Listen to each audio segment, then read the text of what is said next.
Hi guys, it's Kay from OK Quilting, and I really want you to be excited about putting labels on your quilts. I know. Okay, but this is an easy way to do it. These are called iron-on labels, and you can get them online. You can get them in my shop. They're $16.95, and that includes shipping and handling. They'll just show up on your doorstep. And let me show you, this quick video just shows you how to use it. These are kind of sassy, snarky ones, but there are some other ones on my website. And so you can just iron these on and you can use them over and over. So when you cut one out of the book, make sure you have an envelope, keep it in there, and you can use them again.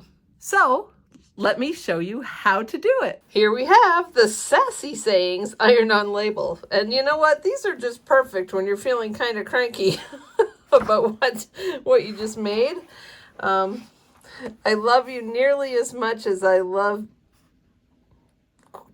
to quilt. So I'm like, you know, some of them are hard to read backwards. I totally wanted to keep this. So there's some cute ones in here. Don't make me regret giving this to you. I think a lot of us feel like that sometimes. This book is available in my shop for $16.95. That includes shipping and handling. Just take it. I had one, let's see. I was just thinking, it's creative, right? And so this comes in 2 different sizes. And so I'm just going to put this on the back of a sample. And the sample I made is fairly small. Oh gosh. You know what I need?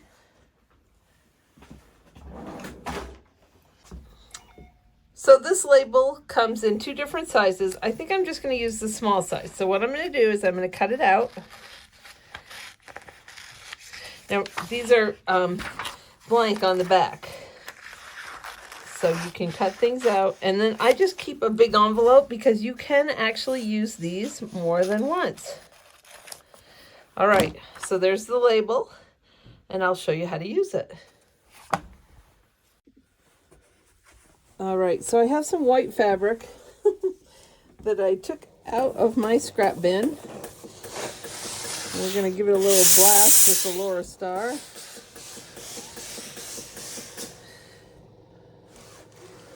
I got some residual steam there. All right, so I generally like to make my quilt labels 2 layers thick, just so that we don't see. I'm going to go just below that wet spot. I know, I'm wasting a little fabric. We'll get over it. Oh, it'll be fine. Okay, so I'm going to leave myself some room, and I'm going to write over here. So now I am not, so I'm lining this up so I can see it. I'm just going to hold this down. I am not using any steam. You want to hold it down for 10-15 seconds. And when you're wondering if it's transferred, what you can do is just move it. It's not quite there yet. Okay, that's been, ouch, hot. Okay, so now I have this printed on my fabric. And it looks cool, right? But this is not going to stay. What I just did is not enough. This is just my outline. So now I have to be creative. All right, so now I've put a piece of paper down, and here is my print. Now I might have held it a little bit too long, because if you notice, it went through to the second layer. Can you see that? Those iron-ons will work more than one time, so make sure you don't get rid of it. Put them in a little envelope and leave them. Now I am just using a fine point Sharpie, and I am going to draw over this, because these lines will eventually wash out, but my Sharpie will stay. I'm going to heat set it.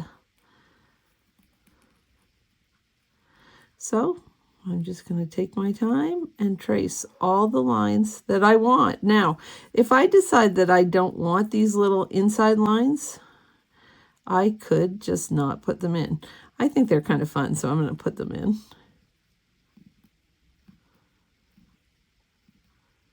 Now, if you're concerned about how well you draw straight lines, first of all, don't be. But if you want to use a ruler, absolutely, you can use a ruler. Oh, and I came off the line a little bit there. No big deal.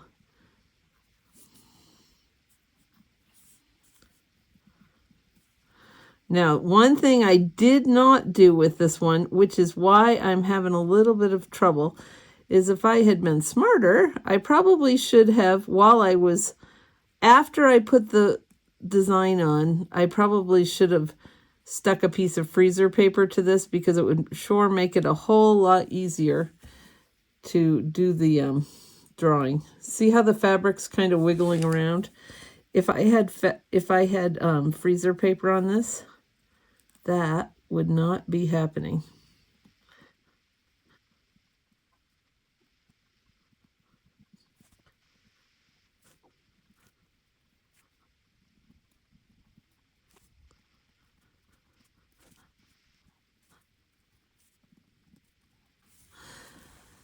All right, now I also have to go over the lettering, and I have a much easier time if I'm at an angle. Now, this is not going to look just like the font. It's going to look like me writing over the font, and I'm okay with that.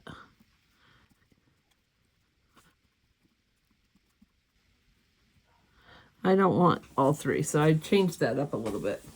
Okay, now I'm going to write the information just over here, and I'm just going to freehand this.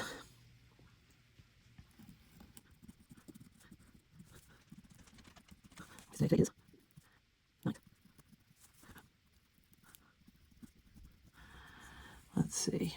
So I always like to, when I'm doing a sample, I like to put what I used. I did use Omni on top and Deco Bob on the bottom. Let's see, what else? It's for this class, it's an HQ sample. All right, that's probably good enough. And now I might want to add a little color. Now this quilt's mostly purple, but it's also aqua, and there's no aqua on the back, so I don't really have an aqua marker. Oof. But I can add some. Oh gosh, is this marker dead? I think that marker is dead. Let's try another one. Let's just add a little bit of color in these spaces.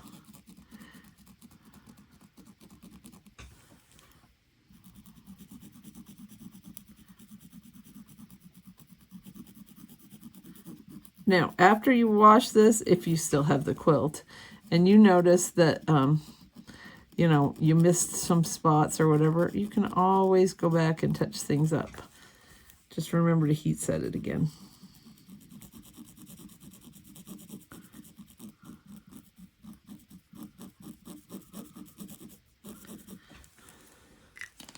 Just makes it a little more fun.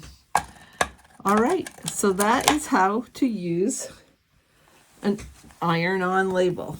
And so I think that, I think first of all, I probably pressed it for 10 seconds, and I probably could have done it for just maybe like 3 or 4 or 5 on this one, because it came out pretty dark.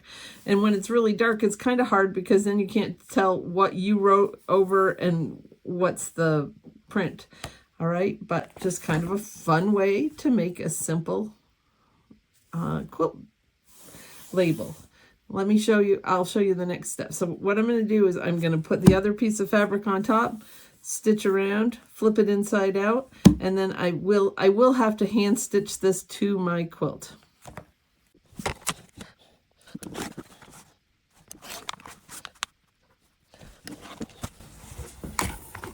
I got too close over there. Oh well.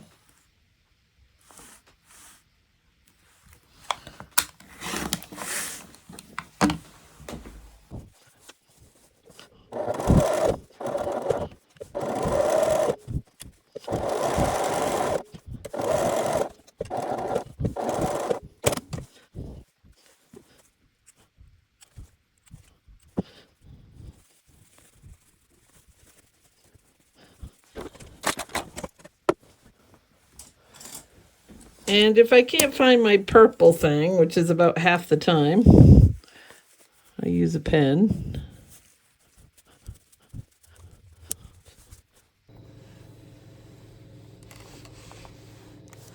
Okay, now that I kind of have it set, I will give it a little blast. And I'm looking at my label. Are you guys laughing? I realized what I left off. That would be my name. So let's find my black marker. And we'll just add it to the top here.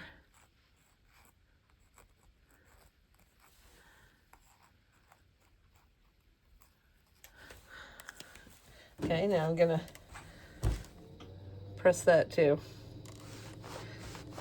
All right, so this is now ready. If this were a quilt where this wouldn't show up, I would just machine stitch this on. But since I have a free motion sample, and there's a lot of craziness going on here, I want to put this label right in the middle. I can't do that, so I'll just quick hand stitch it down. No big deal. One little trick. So let's say there was a little thing there that I'm actually covering up, okay? But if I want to be able to hand sew this on and not have any issues, I like to just use a little bit of Elmer's school glue. This is actually Glue All. I usually use school glue.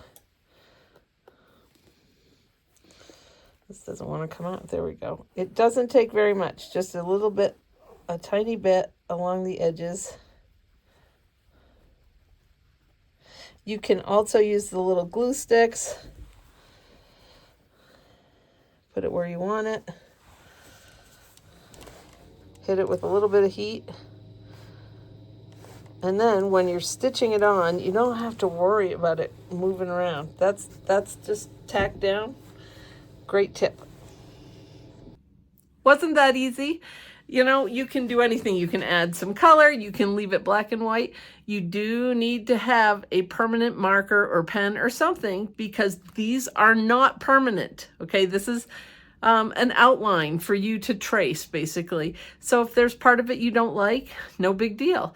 Maybe what you can do is iron it on, trace what you like, and wash it a couple of times before you put it on the quilt, and that will be gone, and you have the label that you want, and it's quick and easy for you.